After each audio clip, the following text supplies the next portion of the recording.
Você quer me apresentar, Celso? Boa noite. Uma alegria estar de volta na casa. E para a gente parece ser tão próximo porque, como disse a Disse, são amigos de jornada que estamos juntos há muito tempo. Né? A casa é recente, os amigos são permanentes. Então, nós vamos trabalhar hoje um tema buscando resgatar uma história, duas histórias especiais. Né? Porque diz-nos a experiência que a gente pode aprender com a nossa trajetória, a gente pode aprender com o nosso caminhar, com os nossos acertos, com os nossos erros, mas a gente também aprende observando. Né? E muitas vezes a gente negligencia essa situação de aprender observando. A gente pode aprender lendo livro, a gente pode aprender vendo uma palestra, né?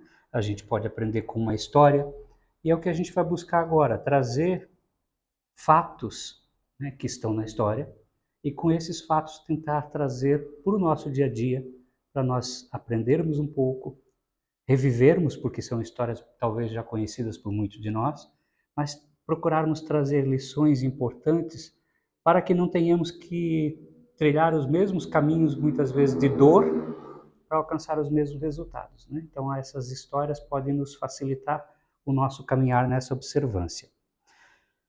Eu quero trazer, para começar, uma história de alguém que, para todos nós espíritas, é muito caro. Uma criatura que devemos muito. Ele ampliou e muito a possibilidade de expansão da doutrina espírita, não só no Brasil, mas no mundo todo, né? Trabalhando em conjunto com o nosso querido Chico Xavier. Era uma dupla. Né?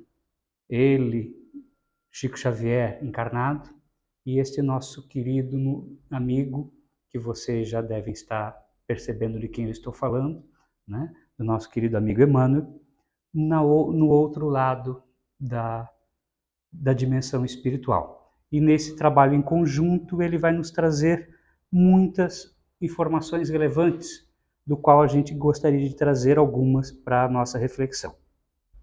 Pois bem, o nosso ponto de partida ocorre numa história que se dá ali às margens do Mar de Genezaré. É um encontro de um poderoso senador do Império Romano com um jovem, ainda muito jovem Galileu. Ao menos uma pessoa na faixa dos 30 anos, para mim, já é muito jovem. Né? Então, era muito jovem Galileu. Né? Então, mas apesar de jovem, já muito conhecido, porque ele vinha falando coisas extraordinárias e dizia-se dele também coisas extraordinárias que ele estaria fazendo. Né? Então, esse encontro dessas duas figuras, né, está registrado no livro Há 2000 anos, ditado então pelo benfeitor Emmanuel, né, que à época era o personagem principal do livro, né, encarnado com o nome de Públio Lentulus, o senador. Né. Aliás, aqui vale um parênteses.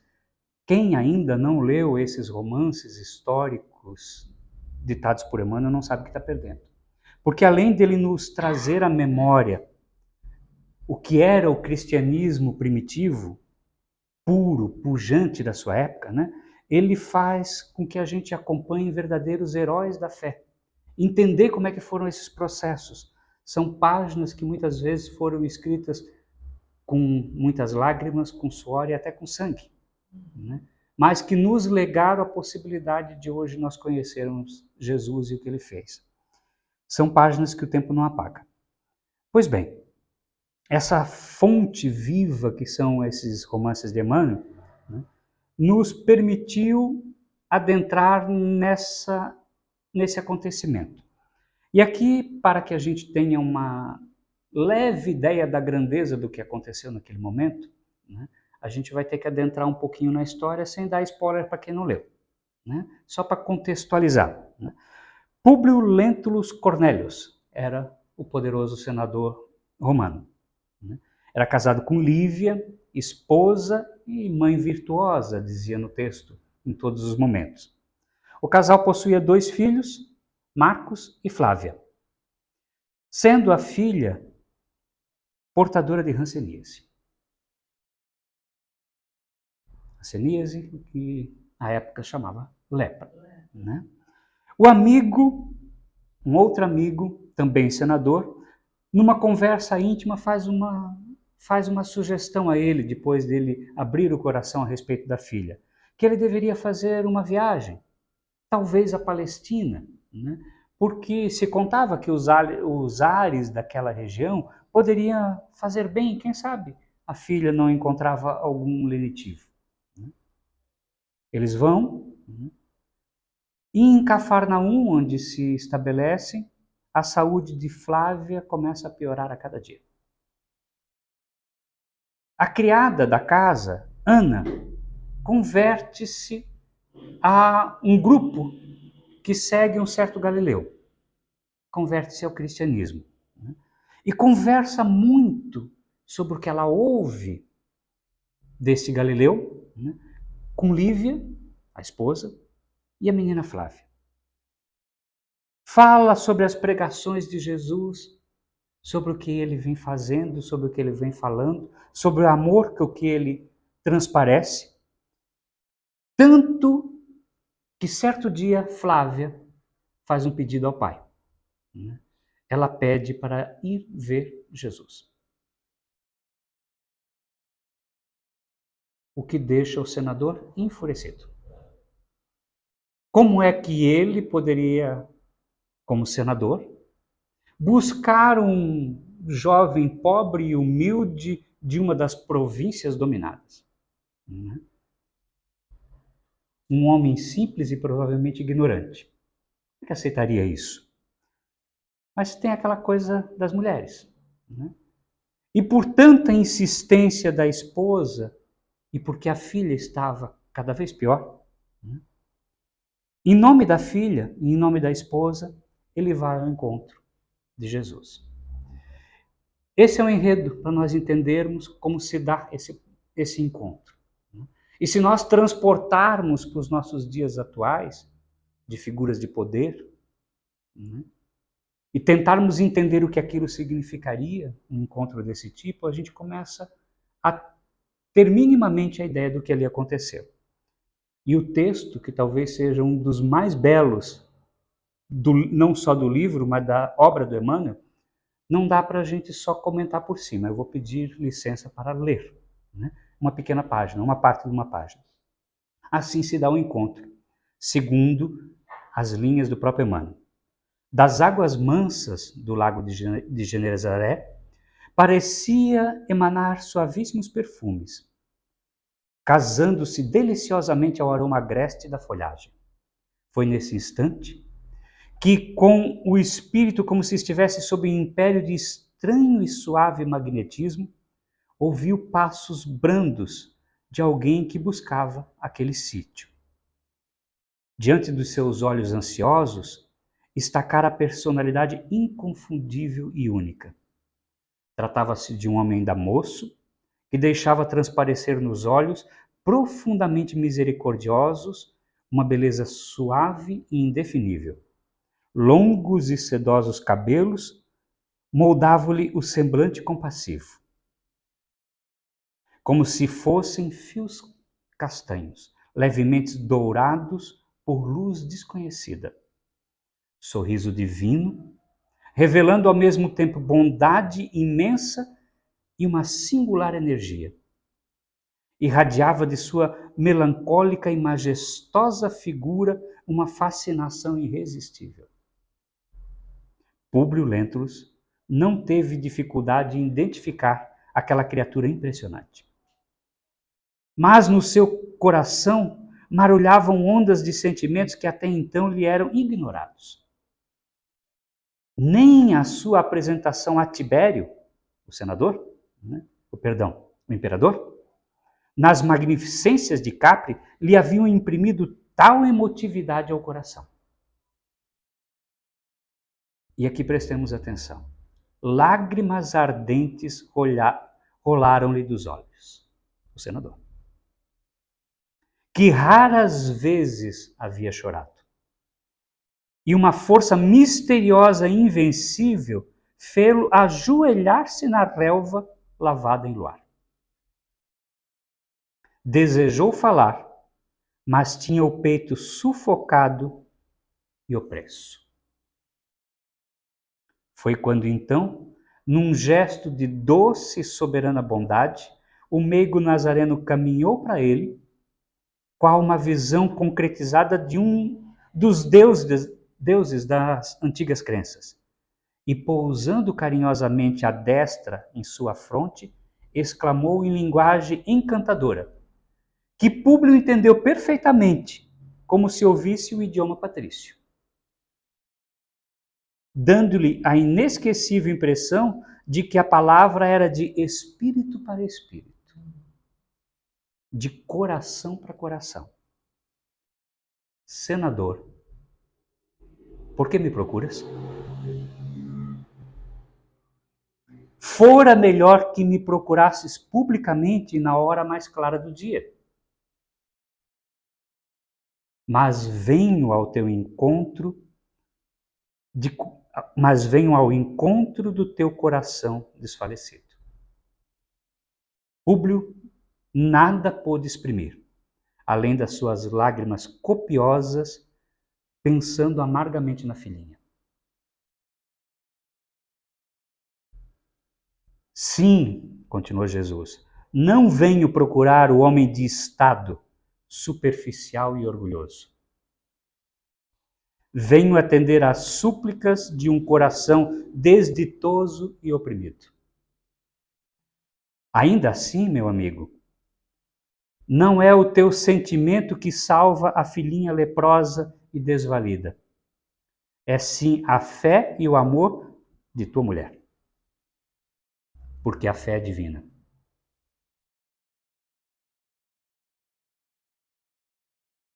E daí Jesus prossegue. Não, meu amigo, não estás sonhando, adivinhando os pensamentos do público. Depois de longos anos de desvios do bom caminho, pelo sendal dos erros clamorosos, encontras hoje um ponto de referência para a regeneração de toda a tua vida. Eu vou repetir. Depois de longos anos de desvios do bom caminho, pelo sendal dos erros glamurosos, encontras hoje um ponto de referência para a regeneração de toda a tua vida. Está, porém, no teu querer, que é o título da palestra. Aproveitá-lo agora ou daqui a milênios. O que significaria para nós um encontro face a face, pessoa a pessoa, com Jesus? Talvez não seja a resposta fácil de a gente pensar. Né? Mas ainda mais para solicitar a cura de uma filha que estava desenganada, de uma doença totalmente incurável à época. O que significaria isso? Quais seriam os nossos sentimentos numa posição daquela? E o que será que mudaria no nosso proceder, nas nossas atitudes, no nosso falar, a partir disso? Como nós nos comportaríamos? Mas, quando o senador volta, a filha já está curada.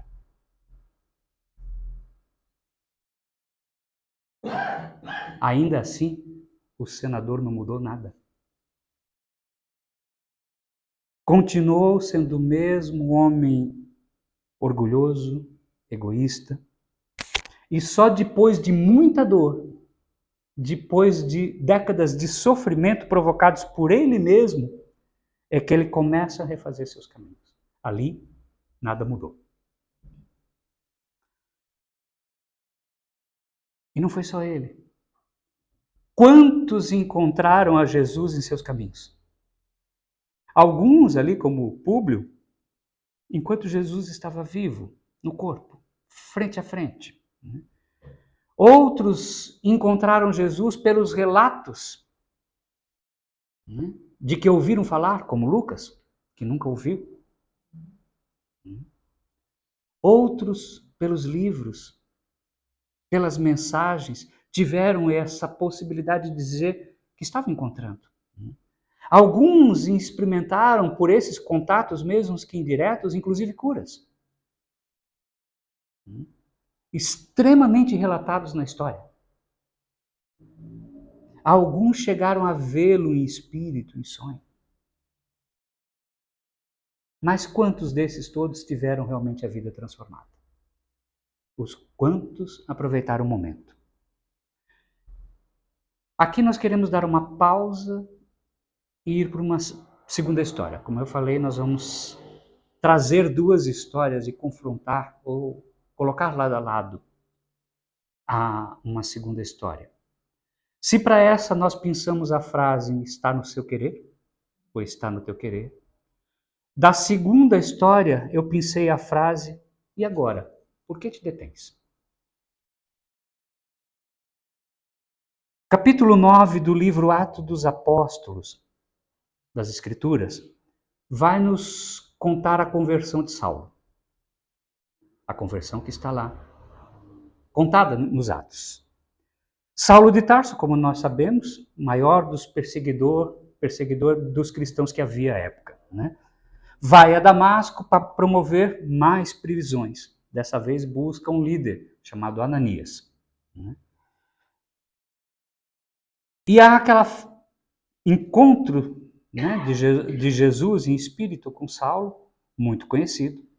E nesse encontro há um diálogo de apenas 6 frases. 6 pequenas frases. E nenhuma delas é essa que eu pensei. Só para deixar a turma curiosa. A primeira frase é muito conhecida. Saulo, então, está às portas de Damasco, vê uma grande luz, como a gente conhece, né, a tal ponto que fica cego, né, cai do animal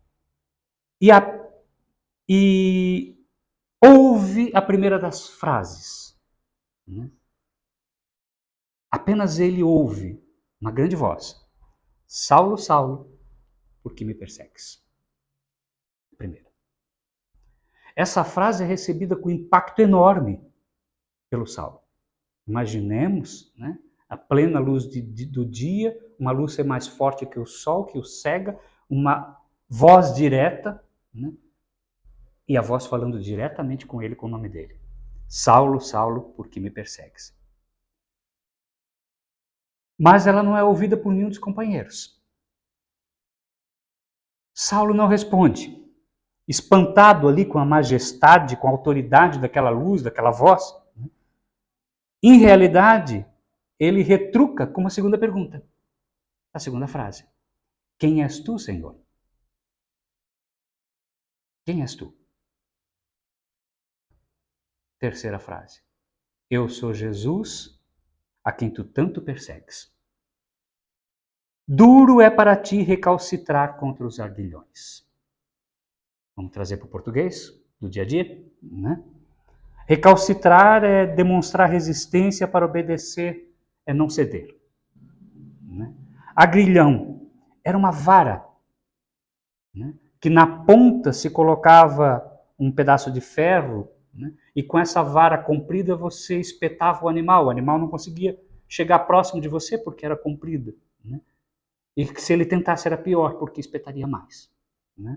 O agrilhão, então, era usado para conduzir o gado, os animais. Né? E essa frase, duro é para ti recalcitrar contra os agrilhões, por mais estranha que possa nos parecer, era uma frase comum, uma frase utilizada no dia a dia. Né? E que quer dizer que para ele era muito difícil se ir contra uma força que era muito maior que ele. No livro Paulo e Estevão, de Emmanuel, esse mesmo encontro, mais uma vez Emmanuel, Esse mesmo encontro também está relatado. E a frase ali é um pouco mais suave. Não recalcitreis contra os aguilhões. É a mesma coisa, é só forma de expressão. Então Jesus faz a pergunta, Saulo não responde e entra com outra indagação, quem és tu? Né? Jesus responde, estando ainda a primeira pergunta em aberto. Né? Saulo, Saulo, por que me persegues? Não foi respondido. E de uma forma amorosa e firme acrescenta a Saulo, não recalcitreis contra os aguilhões. Ou seja, não te perca lutando contra o bem, lutando contra o amor, porque é uma força maior do que tu podes. O bem e o amor são poderes insuperáveis. Nada pode superar.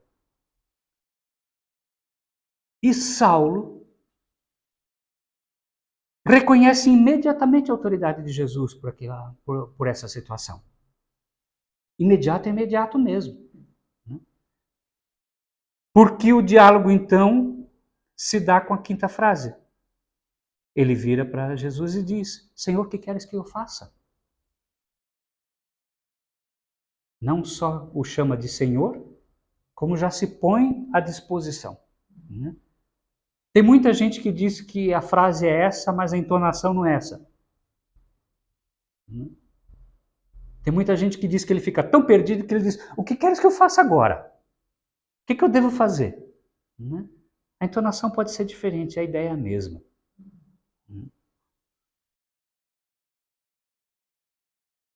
E aqui termina o diálogo.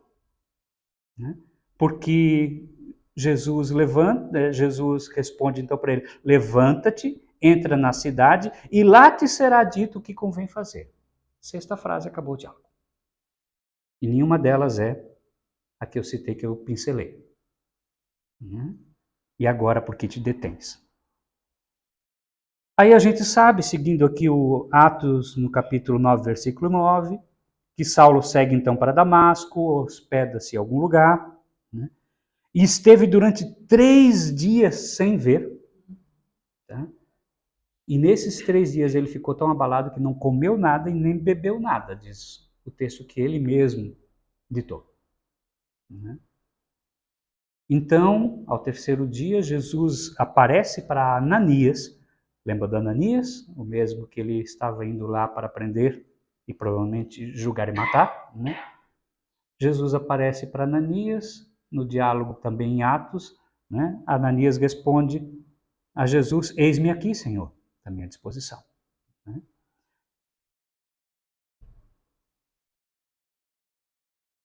Jesus então dá a ordem para Ananias: levanta-te e vai à rua chamada Direita e pergunta em casa de um certo Judas por um homem de Tarso chamado Saulo.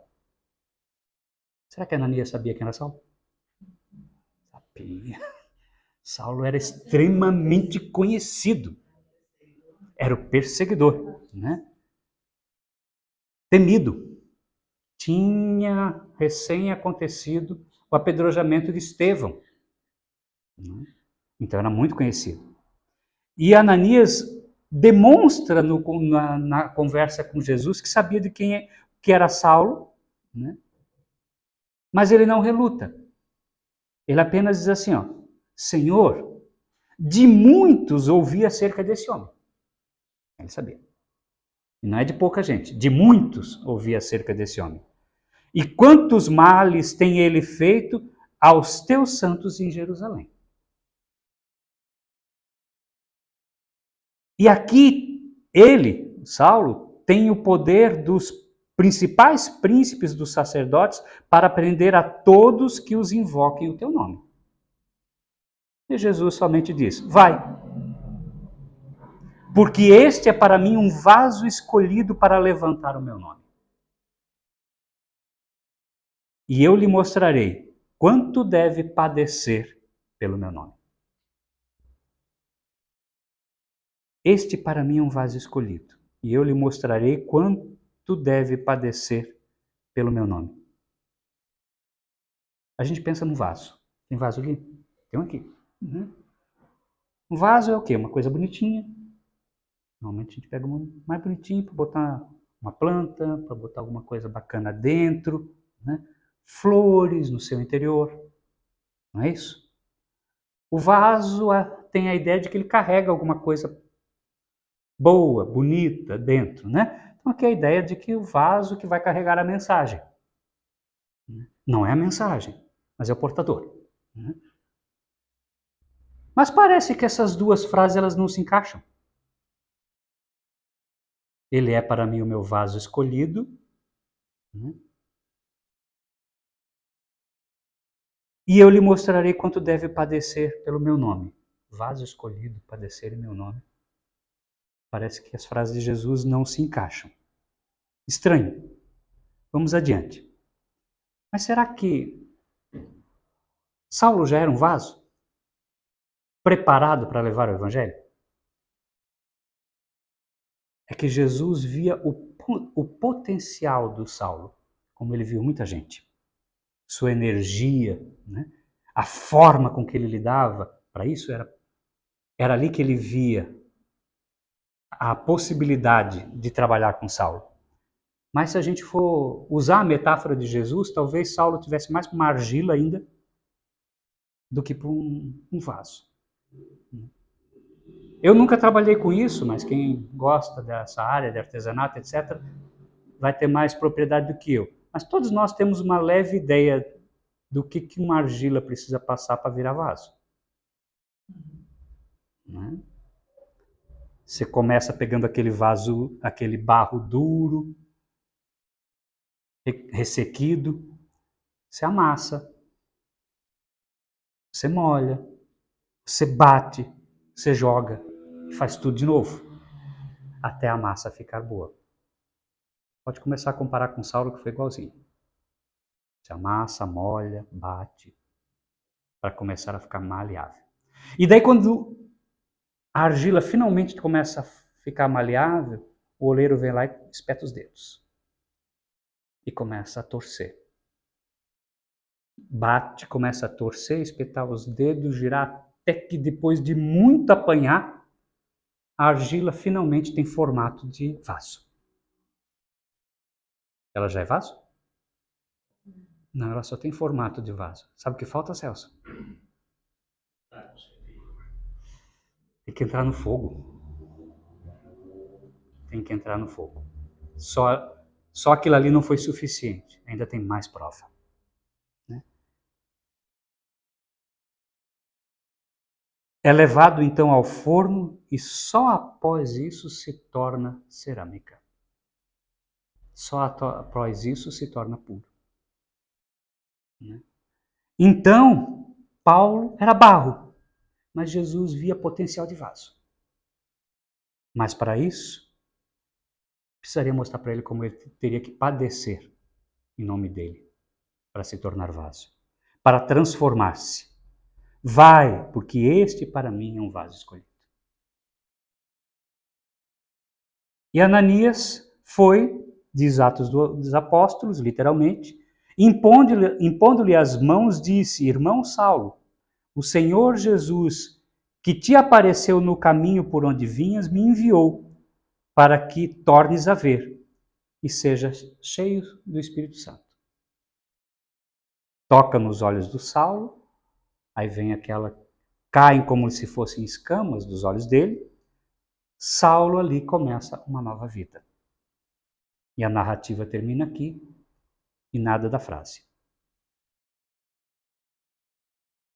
A sétima frase que eu pincelei, ela vai aparecer sim no livro Atos dos Apóstolos, mas mais na frente. Nós estávamos falando do capítulo 9, lá no capítulo 22.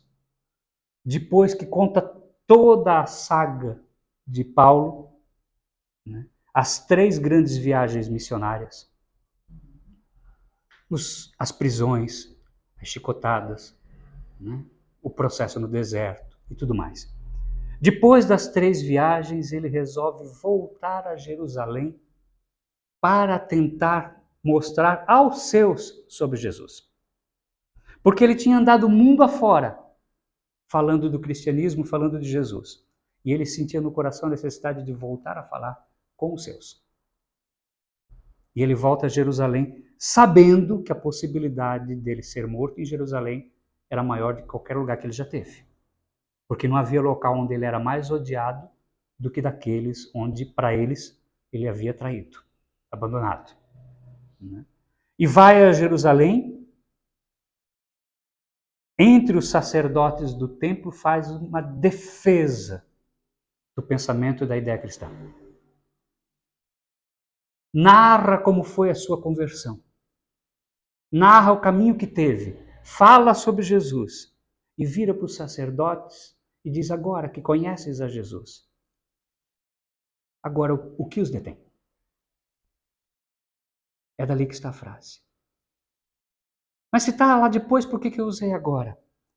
Porque novamente Emmanuel nos ajuda. Quando Emmanuel vai contar em Paulo e Estevão a ida de Ananias para curar Saulo, para tirar a cegueira de Saulo, os dois ali conversam plenamente depois, e Ananias vira para Saulo dizendo: agora que conheces a Jesus, o que te detém? A frase foi dita por Ananias a Saulo. Saulo traz na memória e a repete para os sacerdotes. Porque essa fala foi impactante para Saulo. O que eu vou me deter? E ele, na época, como grande sacerdote, como grande doutor da lei, é tocado por esta fala de Ananias e repete esta mesma fala aos sacerdotes. Meus queridos, as duas histórias era para que nós pensássemos. Porque são dois encontros com Jesus.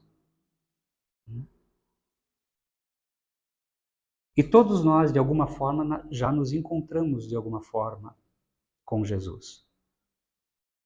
Alguns mais direto, outros menos, outros com contato com criaturas extraordinárias, relatando a vivência íntima, como nós temos tantos, o Chico, o Divaldo agora e tantos outros, que demonstram para nós o que é este viver com Jesus. Então nós já fomos apresentados aos seus ensinamentos há muito tempo. Nós já sabemos as atitudes que devemos ter para nos considerar cristãos. Já sabemos também que atitudes nós devemos abandonar para nos considerar cristãos. E pelo Espiritismo nós abrimos ainda mais esse conhecimento, esse leque, essa luz, porque ela, além do ensino de Jesus, ele vai nos trazer como isso se encaixa num processo lógico. Todo aquele maravilhoso, aquele véu é retirado e a gente começa a compreender como o processo se dá. Então nós já não temos a crença, nós já compreendemos a lei de justiça, a lei de amor, a lei de caridade, o princípio da reencarnação, como se dá o nosso processo de crescimento espiritual, a nossa regeneração. Então, por tudo isso, talvez essa frase possa ser repetida por nós agora. Que já sabemos tudo isso, que já conhecemos tudo isso, talvez a gente possa responder silenciosamente, de preferência. E agora? Por que te detens? O que nos detém para ir além? Por que muitas vezes a gente ainda se coloca à margem do caminho, deixando essas oportunidades passar? À margem do caminho, igual aquele cego, né, da entrada de Jericó. Né? Por que nos detemos?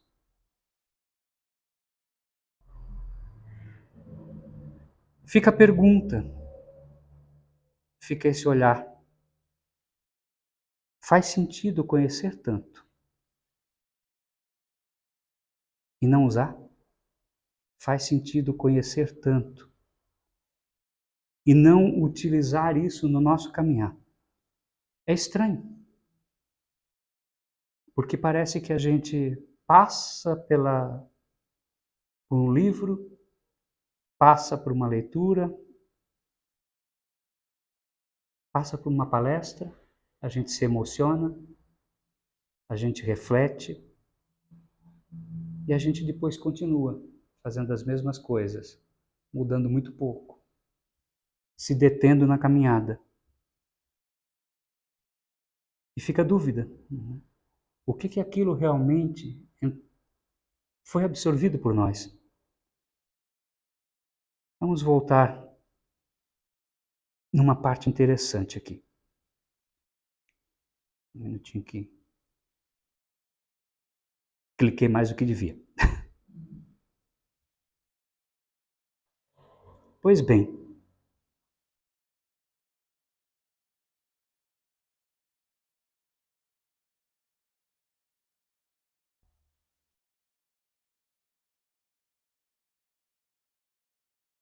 nós vimos a história de uma criatura que conheceu Jesus e uma outra criatura que conheceu Jesus e sabemos minimamente a trajetória dos dois.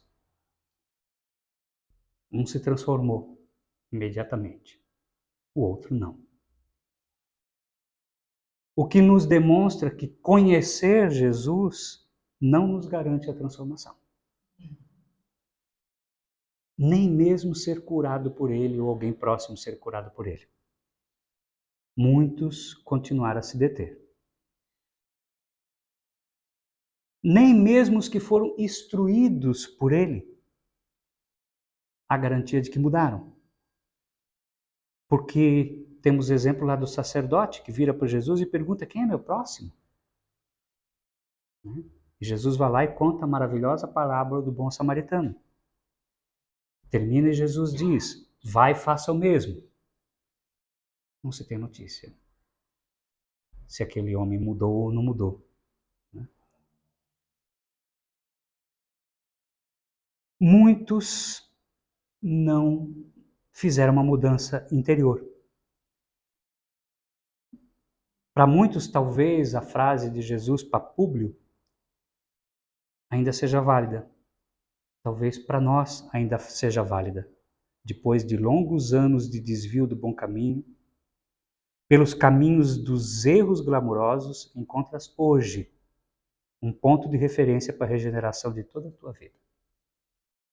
Está, porém, no teu querer o aproveitar o agora ou daqui a milênios. Para nós também. Para nós também. Ele desperdiçou. Continuou na mesma marcha de orgulho, de vaidade, de poder. E logo ali na frente começou a colidir com a dor, com o sofrimento.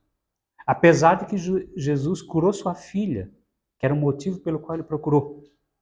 Ainda assim, ele preferiu renegar toda a luz e cair no abismo. Mas a gente tem várias histórias, não só de Saulo, que fizeram a mudança. A gente vai ver alguns mais conhecidos, outros nem tanto. Quem não lembra da figura de Nicodemos, que a primeira vez também procurou Jesus, à noite, querendo saber de Jesus sobre ensinamento? Mestre, sabemos que viesses da parte de Deus, pois somente quem veio da parte de Deus poderia fazer os sinais que tu fazes.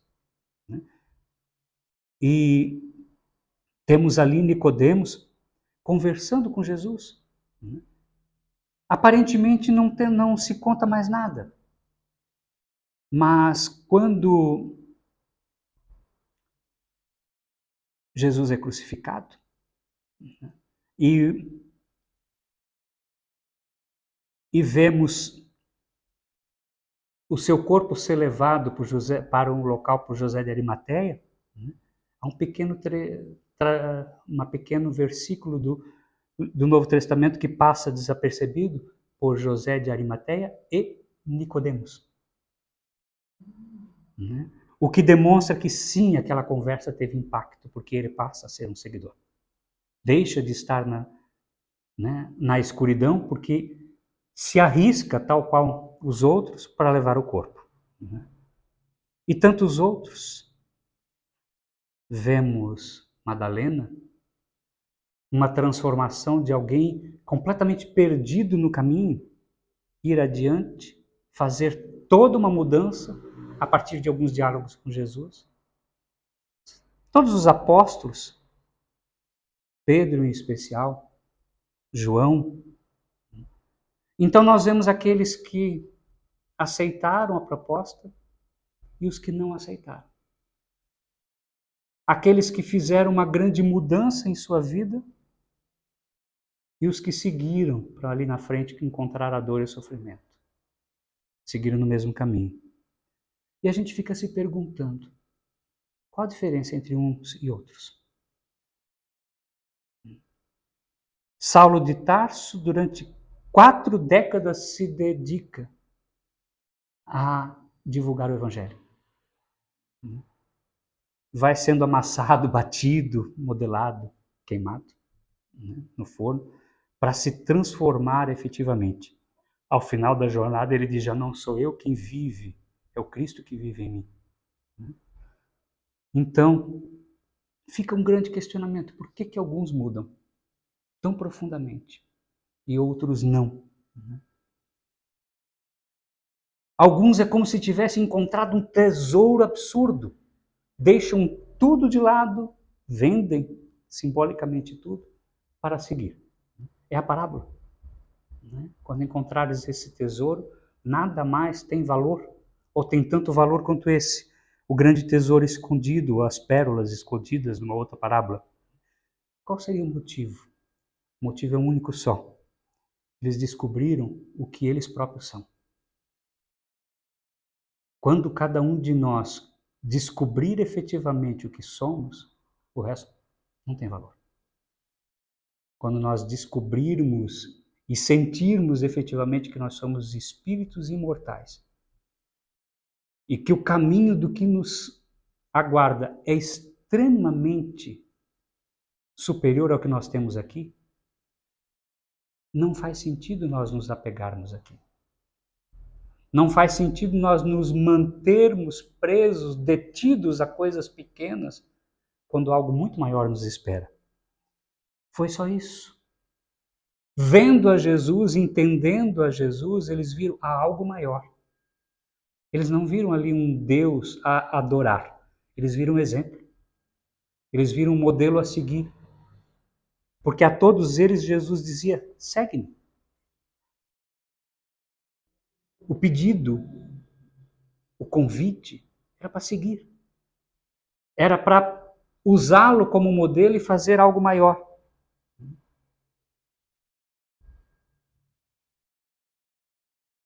Estes perceberam isso. E por perceber isso fizeram a mudança. Porque muitas vezes a gente fica discutindo crenças. Será que é desse jeito? Será que é de tal jeito? Será que é do jeito que esse crê? Será que é do jeito que esse dá o passe? Será que é do jeito que o outro não sei o quê? Como se isso fosse fazer a diferença no caminhar. Nós vamos ver no Evangelho segundo o Espiritismo, dizendo que não é a ortodoxia da fé que nos será chamado quando nós estivermos do outro lado, mas o que nós fizermos no dia a dia. Não importa a que crença estejamos vinculados, mas como estejamos vinculados na crença. Então, com todos os ensinamentos que Jesus trouxe, para nós espíritas, há algo um pouco mais profundo, porque todo o ensino de Jesus vem descortinado, sem sombras, revelado, pelas leis divinas. Compreendemos a bondade, compreendemos a justiça, que é o grande enigma para muitas pessoas em várias religiões. Por que essa dor? Por que essa doença? Por que essa morte? Compreendemos a lei de reencarnação e isso nos abre os caminhos da fé, porque já não resta dúvidas. Nós temos provas da imortalidade através da mediunidade de várias formas. E se nós temos tudo isso, é realmente impressionante que a gente muitas vezes não saiba responder o que nos detém. Porque afinal, está no nosso querer seguir o Cristo agora ou daqui a milênios. Obrigado. Fique com Deus.